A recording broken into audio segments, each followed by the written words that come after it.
Hi friends, welcome to our channel talks of Tanvi. ఈరోజు నేను మీకోసం కిడ్స్ కానీ అడల్ట్స్ కానీ కాల్షియం తక్కువగా ఉన్న వాళ్ళకి calcium rich and iron rich ఫుల్గా ఉండే రాగి వాల్నట్ ఫుడ్ ఎలా చేసుకోవాలో చూపిస్తాను. ఫస్ట్ ఒక బౌల్ తీసుకొని 3/4 కప్ వామ్ మిల్క్ వేసుకోండి.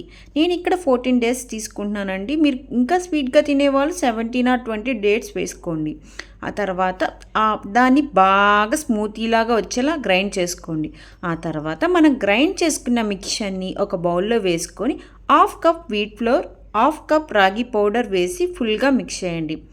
And next 1 spoon baking powder, 1 spoon baking soda, 1 teaspoon vanilla essence, 1 spoon cocoa powder, ఇది ఆప్షనల్ అండి. 1 spoon vegetable oil, olive oil వేసి ఉండలు లేకుండా నీట్గా మిక్స్ చేయండి.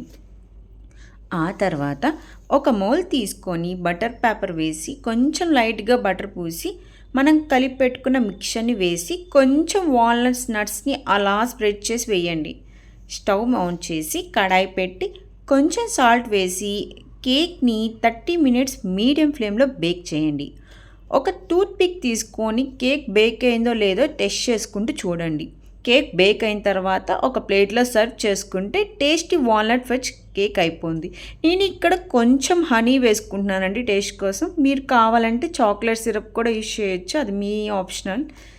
టేస్టీ వాల్నట్ కేక్ అయిపోయిందండి. మరిన్ని interesting food recipes and traveling videos కోసం subscribe my channel talks of Tanvi and don't forget to tap on bell icon.